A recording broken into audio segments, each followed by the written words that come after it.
So the topic given to me is towards a safe fintech ecosystem. And there are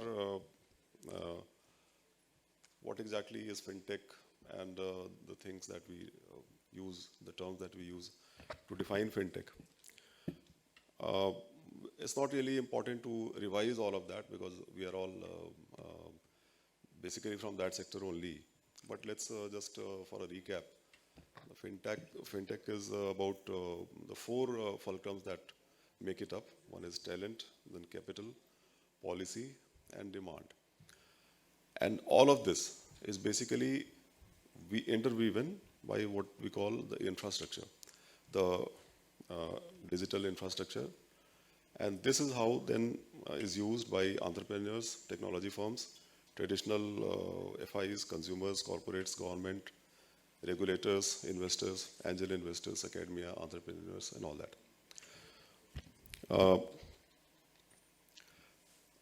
Of course, all of us know that fintech is not only about payments and payment gateways, although most of the participants I'm seeing here are mostly with payment. But then we have other sectors also. We have insurtech, open banking, regulations, tech, robo-advisors. Financial inclusion is, of course, the people who are not directly covered by the standard financial sectors and banking, especially the beneficiaries of the loan apps. That is something that we can come to later. And all of this is enabled by technology innovations, which are the most important ones are the mobile and web applications. Cloud computing is, of course, there. Now we have moved from the physical servers to computing with the cloud. A lot of these are using now blockchain technology and AI and ML. And now in India, we are also going to have 5G, Internet of Things, which is going to bring its own set of challenges. Of course, all of this is being used by e-commerce, banks, financial institutions, insurance, card networks, decentralized financial systems, platforms, and technology companies. Now, coming back to, since we are going to talk about safety, we are going to have to understand what exactly are the areas where there is an issue of lack of safety or threats. So the threats can come from multiple actors. It can be an insider threat, your internal employees. It can be professional hackers. It can be competitors also. Although it is not really relevant, but not exactly the same, but slightly similar. That today, in the papers you must have read that one big technological firm has laid off around 300, 400 of its employees because they were moonlighting with their rivals.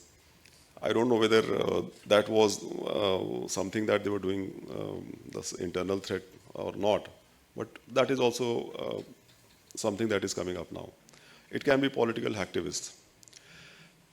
The normal or standard way that in which the modus operandi that these people operate is the DDoS attacks.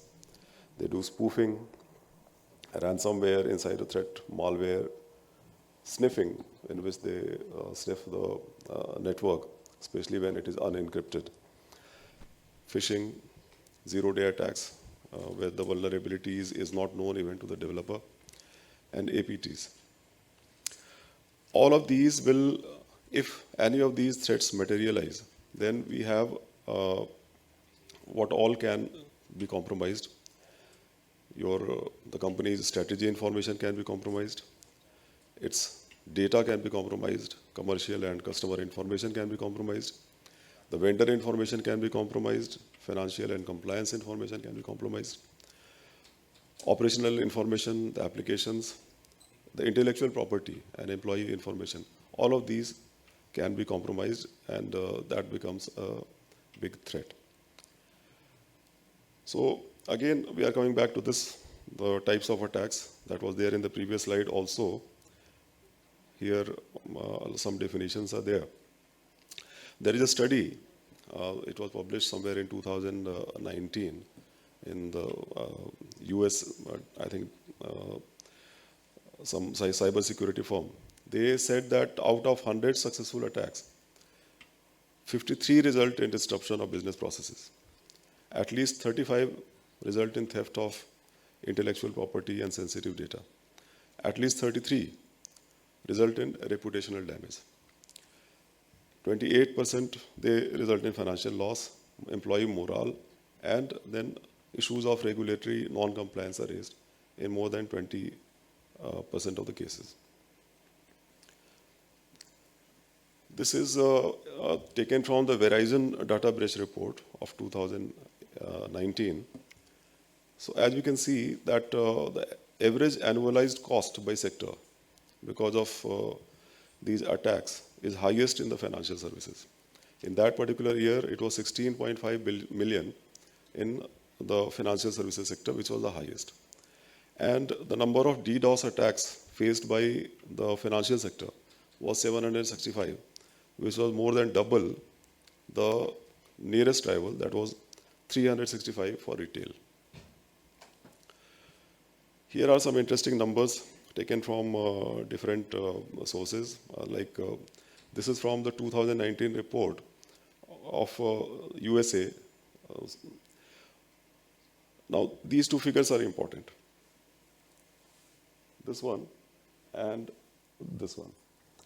So, $135 billion were invested in fintech in 2019. 646 million was invested in cybersecurity, which is around 0.47% of the entire outlay. So that is the thing. There was a study that was published about Indian fintech firms, and that mentioned that out of 25 top fintech firms, and this was in slightly older data, 2019 or so, out of 25, only around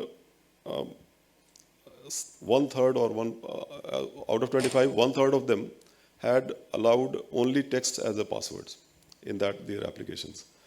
Things are changing now, but the issues of focusing and resource allocation on cybersecurity and prioritizing it is going to be very important. So what are the risks that we normally face? First is, of course, identity theft. When a person's whole identity is stolen. Only yesterday we had a session, we had organized a seminar with I4C in which some banks and Department of Telecom officers had also come. They had come out with a very interesting case in which a person was made to download a remote access app on his phone by a guy who was into phishing. So he told him, gave those stories that they normally give. This person downloaded that remote access app, and then his data and his contacts and passwords, other things were taken out. A WhatsApp number was opened by the other person on his phone number. And then after that, a lot of stories, sad stories for him, they took off. What are the issues that we are normally facing with fintech?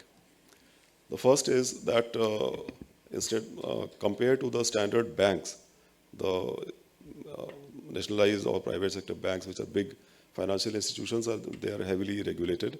There is a very clear code of regulation.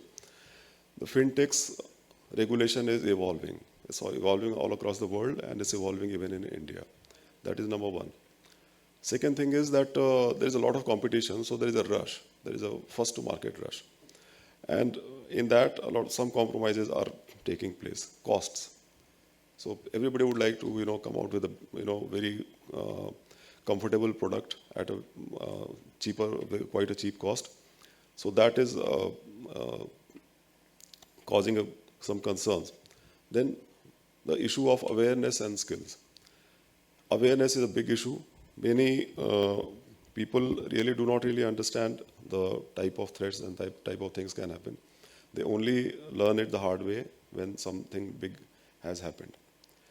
And also for evolving fintech that has not yet been established, the brand damage, if something goes wrong, is not really that significant compared to a big nationalized or a big private sector bank. So that is also an issue that is needs to be addressed. These are some major cyber attacks of the decade of the financial institutions. We must have all heard of it. So in 2012, the 6 major American banks, they were targets in a wave of computer attacks by a Middle Eastern group. JP Morgan's case in the summer of 2014, 83 million accounts were compromised by hackers. Ironically, JP Morgan is a company known for investing a lot of resources in cybersecurity. The Bangladesh Bank of Bangladesh in February 2006, that is a very well-known case. In India, these things are happening very commonly. So the latest is a company called Cash Mama. I don't know, probably it is not, it has practically gone defunct if I'm not sure, if I'm not wrong. So this was in April. Only day before yesterday, there was an article in the papers that talked about a Trojan called SOA that is coming out in, and infecting a lot of Android apps in India. There was in 2020 December, the Indian fintech called Checkbook. That suffered a data breach. Uptox, the stock market company, that suffered a data breach in 2021 April, and the KYC details were compromised. Recently, you must have heard of this new airlines that has come, Akasha. That has had its data breach. So a lot of data, but not the credit card data and other details, they have been compromised. So these things, as you can see, the hackers or the people who want to do this, they are at it. 18, 19, 19, 20, 20, 21, 21, 22. They are at it. And therefore, we also have to be at it. That is the point that I want to make. So what is the standards and regulations that are there in the world and our country? So as I initially said, these regulations are not very well defined in India and rest of the world, but there are regulations which are there and which cover the gambit of fintech also. For example, GDPR is the privacy law in the EU. PSD2 is the electronic payment services. It's called Payment Services Directive. It governs the electronic payment services in the EU. Then EIDAS, that stands for Electronic Identification, Authentication and Trust Services. That is GPGI 13, that is UK Cabinet Office Security Policy Framework. APRI, Act on the Protection of Personal Information, that is in Japan, and so on and so forth. RBI, SEBI, and IRDAI, they had come out with their own regulatory sandbox. The RBI regulatory sandbox, that has now come out with its, till now, 7 cohorts on 7 different themes. But as I said, these have still not been codified, and they are, to the best of our knowledge, they are still working on it. There are some other directives that have come up. For example, you must have all heard of tokenization.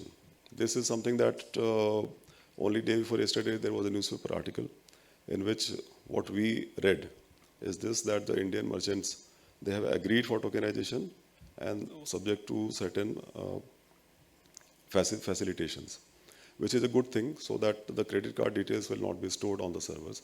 And if it is not stored, then it may not be stolen.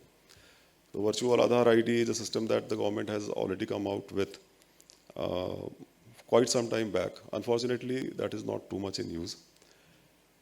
And this is something that is not very well known, but CERT-In has come out with a guideline that if there is a cyber crime that has happened in your organization, it must be reported. And even that is being resisted to some extent. I don't know what exactly is the reason, but these are some of the regulations that are there in the place. So how do we mitigate these threats? Well, these are some standard things that we do. We identify the possible sources of threat. We try to protect it. If something happens, then we try to detect it, respond, and then recover. So for that, these are some common important mitigating measures. We create backups, we do encryption, we ensure compliance to the guidelines. Awareness is the most important thing. Firewalls and antivirus, anti-malware systems. Adopting a security by design approach. And awareness and staff training, that is something that we have already mentioned. So how do we become cyber resilient? These things are getting slightly technical. I'll just briefly touch over this. First most important thing is that we should allocate resources. As I said, in 2019, only 0.46% of the resources were being allocated for cyber security in the financial sector. That should change, that should increase. Whatever applications that we are developing, they should be continuously being tested. Then the application logic should be secure. That is very important. The application logic security would mean that we should force complex passwords. We should not accept simple passwords. We should have a shorter login period.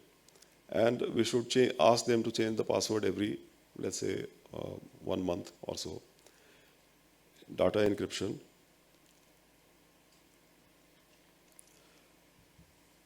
Secure coding is again very important, where we design the whole thing in such a way that input validation is always maintained. And there are tools using which we can tamper-proof the code. So if there is somebody has tried to change the code, you would come to know it. If the organization does not have cybersecurity experts, you can outsource it and invest in that capability. Nowadays, of course, we are advanced technology solutions are coming up. So we can build architecture where there is, what we call zero trust. We can augment the cybersecurity with AI. Multi-factor authentication is, of course, very important. Secure cloud computing, because even if somebody is hiring cloud services, there is a difference between the security standards that a private cloud provides or a shared cloud or a public cloud provides. But most important thing is awareness and training, because a chain is as strong as the weakest link. If every person working in the company is not really aware of the kind of threats and the kind of precautions that must be taken, then it does not really serve the purpose. Our experience is that whatever the cases that we deal with, almost everything starts with a phishing attack. Something is compromised, somebody has opened a mail, somebody has clicked on a link, and things like that.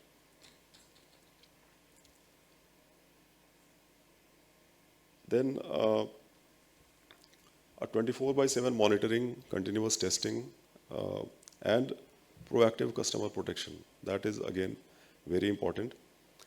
And you can, of course, either have a tie-up or hire incident investigation experts. So these are some of the points or thoughts that we had. And now I will go briefly upon who we are. And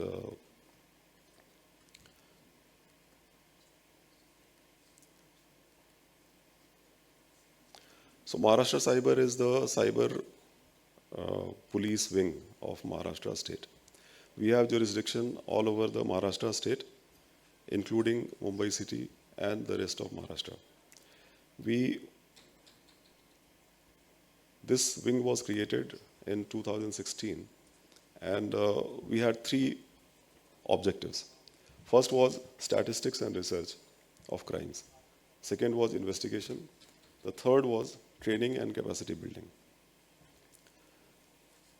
So in 2016, 43 digital forensic labs were created in Maharashtra, and later they were all converted into cyber police stations. So as of now, Maharashtra is the only state in which every district has a dedicated cyber police station. So we do basically three things. We investigate also. We are for that purpose, we are a police station. We investigate cases. Normally, the different units, Mumbai city, Thana city, Pune city, or other units, they register their cases and they investigate. But once in a while, we take up some sample cases and some kind of umbrella case, and we investigate those cases. We work as the repository of all the cybercrime events, that data that is taking place in Mumbai city, Maharashtra state. And we organize training and capacity building. We also work as nodal officer to coordinate with MHA and other organizations. Having mentioned all of this, I would share some experiences with you in the investigation of the recent loan app case that we had investigated. Now, in that loan app case, the particular one that we were investigating, there was a person, he had taken a loan from an app that was downloaded on the Google Play Store. He had taken a loan of 8,000 rupees. After a month, he was asked to pay some 14,000 rupees. And then he was threatened about those same things, morphing and agar aapne paisa nahi diya to hum ye karenge, wo karenge, and all that. He got scared and he paid. Then he got a call again after another 14 days. Again, they asked him for 7,000-8,000. He said, yeah, I paid. He said, no, aapka wo service charges or wo charges hai, that is still due, so you have to pay. And this continued. Over the period of next 4 months, he paid 93,000 rupees after having taken 8,000 rupees as a loan. After 3 months, he paid 93,000. Ultimately, after that, when he got a call, he said, I'm not going to pay, whatever you do. Then he registered a complaint on our portal. We registered a case and we started investigating. Now, in that, the first thing that we had to find out was whether this app was a legal app or an illegal app, whether it had an association with an NBFC or not. Now, that in itself was quite not an easy way to find, because they had mentioned that they have an association with one particular NBFC. But how do we verify that? That became a challenge. After that, we had... then we made 3 suggestions. We asked for 3 levels of whitelisting. Number 1 was that RBI should maintain a whitelisting of apps that have an association with NBFCs. Or they should ask NBFCs to declare that these are the apps that we have an association with. So they become a whitelisted loan app. So anything that is not there on that portal is the illegal app. Second thing is that we suggested that Google Play Store should have only the whitelisted apps on their Play Store. Not anybody today, anybody can do that. It's very heartening to see that yesterday in the media it was reported that now they are forcing the apps to also mention the link of the NBFC that they have an association with. This was reported yesterday in the media. The third thing that we have requested or suggested is that, I'm sorry, I'm having a very bad throat since yesterday evening. Anyway, the third thing that we have suggested is that the bulk SMS service providing should also have a type of whitelisting. Today, anybody can send an SMS. I can pay online and do a booking. Thank you very much.